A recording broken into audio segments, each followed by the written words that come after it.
নমস্কার, আমি শুভ। আপনারা দেখছেন জিটিভি, দ্রুত হচ্ছে সবার সাথে। দেয়নি, মাস্টার নিজে খাই লিছে, মাস্টার শালাকে দিয়ে ব্যবসা করেছে। আর হেডমাস্টার এর আগে কি বিক্রিয়া করেছে, ৭৫,০০০ টাকা আমাদের সবজির দোকানে এখনো বাকি আছে। তাহলে আমরা কি করে দেবো? আমরা বডি বিক্রি করব না কিডনি বিক্রি করব? হ্যাঁ, আমাদের ব্যাংকে লোন আছে, এই গোষ্ঠীরপুর ব্যাংকে লোন আছে, একটা লোনও দেয় না, আমাদেরকে বাদ দিয়েছে। এক পাতে বসে বসে খাইছি আমরা। কি অভিযোগ আছে আপনাদের? আমাদের অভিযোগ, আমাদের কাজ, আমরা কাজ চাই। কতক্ষণ চলবে এই অবস্থান বিক্ষোভ? যতক্ষণ না মিটবে, যতক্ষণ আমাদেরকে কাজের অধিকার না দিবে, কাজে জয়েন না করবে, ততক্ষণ আমরা ছাড়বো না। দেখুন, মিড ডে মিল ব্যাপারটা পুরোটাই আমাদের বিডিওর আন্ডারে, উনি যেটা বলবেন সেটাই। এবার আমাদের স্কুলের পক্ষে আমাদের রান্না বান্না হচ্ছে, কে 10 জন করলো না 20 জন করলো, পুরোটাই ঠিক করে দেবেন আমাদের বিডিও। সুতরাং তার নির্দেশেই আমরা কাজ করি, বা তারা যাকে পাঠান সেই রান্না করে। আসলে প্রবলেম হচ্ছে 5টা গোষ্ঠী, সেখানে 2 জন করে 10 জন হেডে তারা এখানে রান্না করে। এইবার এটা আজকে ঘটনা, অনেক 2-4 বছর আগের ঘটনা। যে সময়তে সমস্যাটা আসছে, আগে সবাই রান্না করতো এবং নির্দিষ্ট নিয়মে রান্না করতো। তারপরে বিডিও সাহেব বলেন না, যে আগের বিডিও যিনি ছিলেন উনি বলছিলেন যে 10 জন, এই 10 জন আছে, এই 10 জনেই রান্না করবে।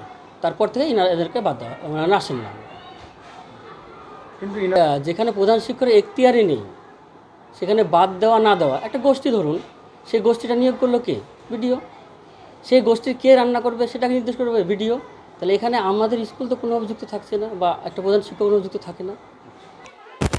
আমরা আজকে ধর্ণা মঞ্চে এবং ডেপুটেশনে যে আসব, আমরা পূর্বেই লিখিতভাবে এই স্কুলে কর্তৃপক্ষকে জানান দিয়েছি, এবং কোন কোন বিষয়ে আমাদের আলোচনা হবে সেই আলোচনার কথা আমরা লিখিতভাবে জানিয়েছি।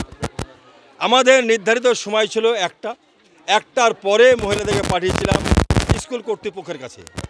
স্কুল কর্তৃপক্ষকে বললাম যে আমরা যারা ধর্ণা মঞ্চে ডেপুটেশন দিতে এসেছি তারা সবাই ঢুকব, আর সবাইকে ঢুকতে যদি না দেওয়া হয় তাহলে হেডমাস্টারকে আমাদের সম্মুখে আসতে হবে একা, কিংবা সবাই আসতে পারেন, কোনো আপত্তি নাই।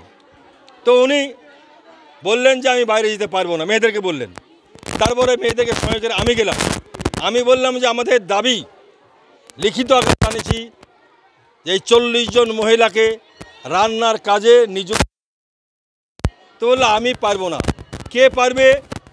বিডিও সাহেব।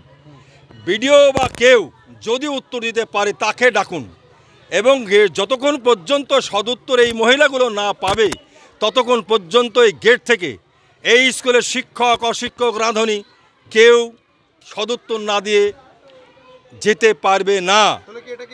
আপনারা এতক্ষণ দেখছেন জিটিভি, দ্রুত হচ্ছে সবার সাথে। জিটিভির আরও নতুন নতুন খবরে আপডেট পেতে এক্ষুনি লগ ইন করুন www.gtblivenews.com।